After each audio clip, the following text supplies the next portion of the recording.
Hey guys, I'm going to try for round two of this video today. It's Friday, I think 26th of July. Happy Friday. Hope you have a great weekend. Trying my second version of phone call, interrupted the last one. But so a couple of things. I haven't been doing a lot of videos lately. On my journey, I did several a day because I was meeting people and I was bringing people along on the journey. I think that there's a conscious reason for it, and I think I've got to be honest and point the thumb at myself and say there's a subconscious reason for it. The conscious reason is that I try to only speak on videos if I've got, I think, a point to make and some commentary to make on a story. I apologize for the darkness in this video here today. So I think as much as I'm tired of, well, let me go back to that. Nearly everybody that I meet asks me how the book is coming. And I've got to be honest with you, I'm very discouraged, maybe even embarrassed that I don't have it completed yet.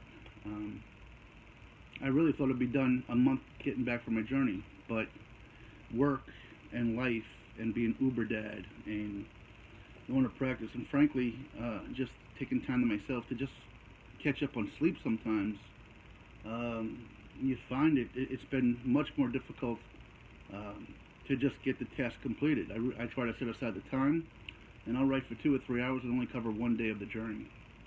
It's not an excuse. I'm just, again, I'm embarrassed. And I think not only when I get on here do I feel obligated to say, give an update on the book, and I keep saying the same thing, hey, it's coming, and I'm getting close, and I really believe that, but I have to imagine you guys are getting tired of hearing it. So, it's one of the reasons why I'm few and further between with my videos. I think subconsciously, well, that's the subconscious part. The conscious part was simply the fact that I just don't have that much to say unless there's a pointed reference I want to make. And I think, like I said, subconsciously, I think that I'm a little discouraged and even maybe not depressed, but, just battling to get this done. And not that because it's not there, it's kind of like the person that wakes up in a good frame of mind. Everything's good at work, at home. They go into their bedroom, they work out, they go to the gym, they work out, they feel good. Conversely, somebody's not feeling good about themselves or where they're at, and instead of working out and going to the gym, they binge eat and sit in front of the TV and put on 20 pounds. So I've been kind of battling that a little bit, just wanting to get this done, but I think subconsciously, and here comes the boss lady home now behind me, so forgive me if there's any dogs bark or anything like that. So I think that's part of why the light wasn't helping any. These might as well live off, hon. Don't worry about it. So I think that's part of the reason why I haven't done as many videos. But I do want to give a couple of shouts out, if I can. Before I left on the journey, I went to go see my doctor to make sure I had everything squared away. And there's a couple of young ladies at the office, Kia and Natasha, that were really surprisingly very supportive of me before I left. And I shouldn't say I was surprised by that, but the fact that they followed through and stayed in touch with me meant a lot to me. And I got to be honest, I went to the doctor's office today, and Kia, of course, asked how the book's doing. And then she said, Jim, I haven't seen any videos lately. What's going on, man? And, I wanted to do a video for the last day or two, but it was that kick in the ass and that support that kind of lifted me up and got me motivated to come want to do this video. So Kia, thank you for your support and for the kick in the ass, and Tasha as well. And then also I met a young lady cutting my hair before I left named Cassie, and you can see I just got a haircut today. And gave her my card. I gave a lot of people, and I don't really think anybody, I don't think a lot of people really care, or they take a card and politely just dispose of it. Some people just threw it down on the ground right in front of me. I remember that one specifically in Ohio. But anyway, and a couple months ago, I came back, went to get my hair cut, and Cassie started asking me about the book and the walk and the journey, and it meant a lot to me. I didn't realize that she would even been paying attention, and I went to go see her today, and again, she brought up asking how the book is, so I know I'm going to be getting to that. And so shout out to Cassie over at my haircutting place. I don't know if it's Great Clips or whatever place is called. I don't know. Haircutter, I'm one of those places. And then and then Tasha and Kia over at the doctor's office. So thank you guys. You don't know what that support really does mean to me, because I know you're not just supporting me, but the message and so forth. But I do have a couple of points I wanted to make today. The first one involves a famous celebrity named Bette Midler. And it ties into a story in the book that I may share with you, I may not. Anyway, if you know me and you follow me from day one, my biggest pet peeve is hypocrisy. I talk about pointing the thumb. And so many people, pointing the thumb means two things: taking your own accountability and owning something, but also being really self-aware as to who you are. So many people, say, well, that person's this, or I'm not that. When in reality they are. They create this persona, this facade, and they want people to believe who they are.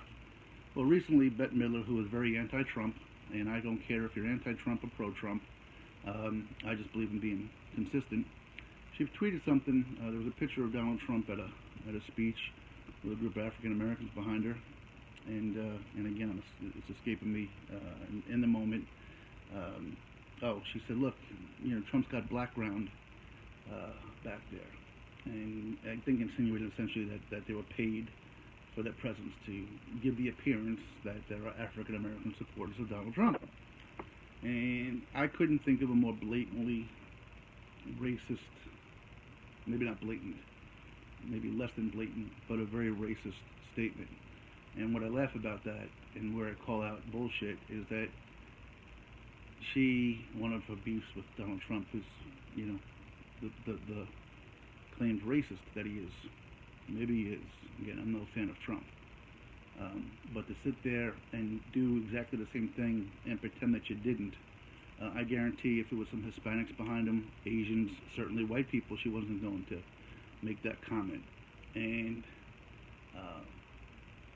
maybe she just thought she was being witty with a play on words, black ground versus background, and she was all proud of herself with that. But the reality is racism is subtle in nature sometimes. Everyone, when we think of racism, thinks of the blatant racism.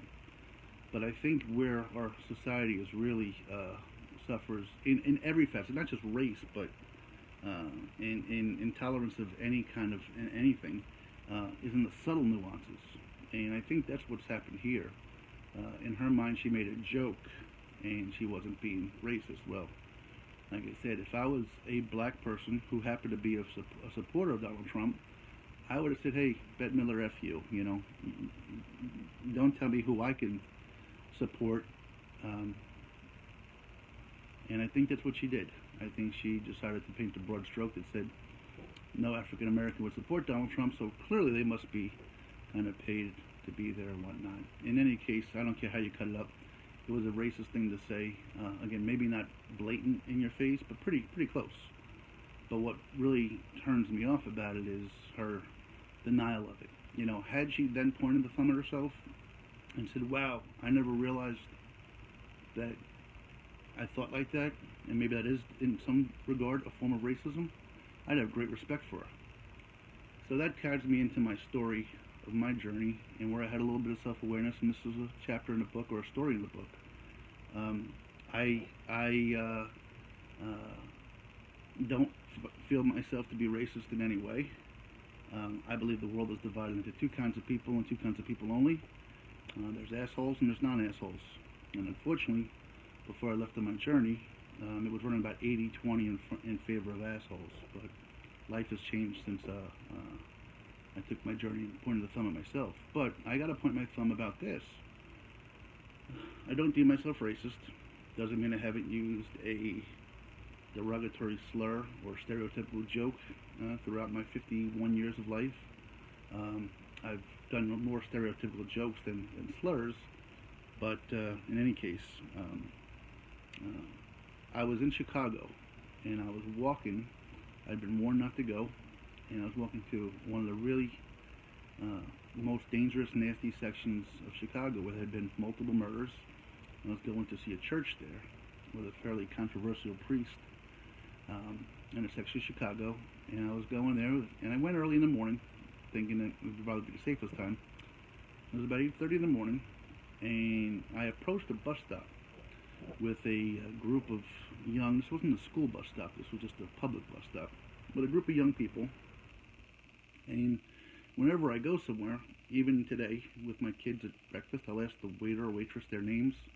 I try to spell it. I just like to be accurate. And I walked up to this bus stop to speak to a few people, and I might have the names wrong right now. I got to go back to my research notes in the book. But when I went to go ask these folks their name and speak to them, they spoke very candidly and openly with me. But for lack of a better term, the gentleman's name was Steve, and the young lady's name was like Mary. And I'll be honest with you, that caught me off guard, because I was expecting to go and hear some, you know, Draymond or Dewan or Shaquana or Shaquinda or Lucinda, whatever the name might be. And that was the approach that I had when I went to go speak with them. Not the approach, but that was my presumption. And I was a little bit, not shocked, but when they gave me their very common names, it was a bit surprising to me. But that made me realize that the problem wasn't with them and their names, the problem was with me. If I had walked up to a group of young white people, would I have been anticipating hearing some funky names? So maybe there is, again, some subtle racism, and I had to point to them myself and question, you know, was I racist in that moment? Am I racist at all, to some degree, just because of those thoughts? I don't think I'm a bad person because of it, but it did make me see myself in a different light.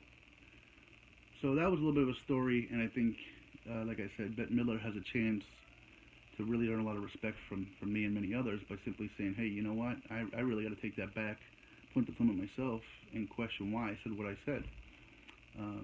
But in defending it and denying it, she's nothing but a hypocrite, and I think it's atrocious. The other thing I need to talk about, and I'm running out of time here because I get long-winded, was something I heard on the radio this morning. It was involving a California politician. I can't recall who the politician was. I should look it up. But I thought it just went to prove that you don't have to be really intelligent to run for office and to be elected. And I have to, I don't think there's any two ways about this.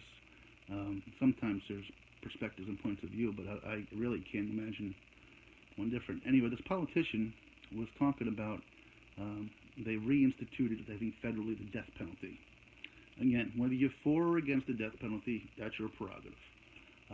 I'm not here to say one or the other. What I am saying, though, is where this politician's an idiot, in my mind, or the statement was idiotic, was in how he used it to express his anti-death penalty stance.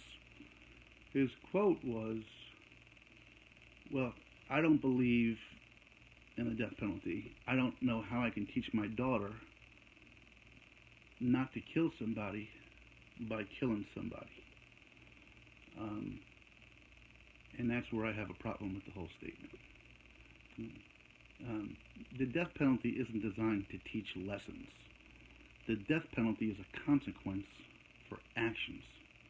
Now, if it's a deterrent, I mean, I'd love to see somebody with a gun in their hand, about to commit a crime, about to pull a trigger and go, wait a minute, I might get the death penalty as opposed to life in prison. I better not pull this trigger.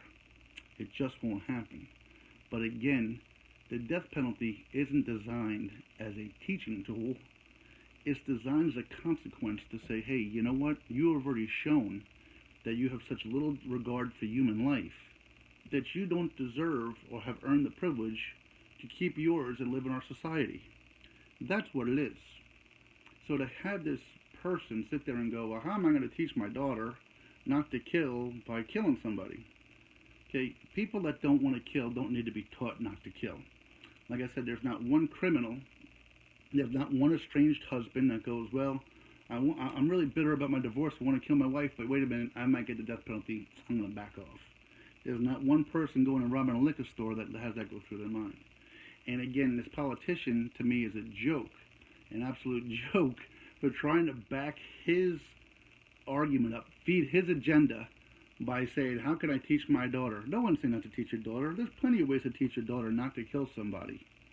Okay, she shouldn't need to have the death penalty as a reason to teach her. So in other words, if the death penalty is abolished, doesn't have an issue anymore, it just was, it was such a farce to me. So I'm running out of time. Love you guys. Happy weekend. Again, it's a consequence. Take care, gang. Have a good weekend.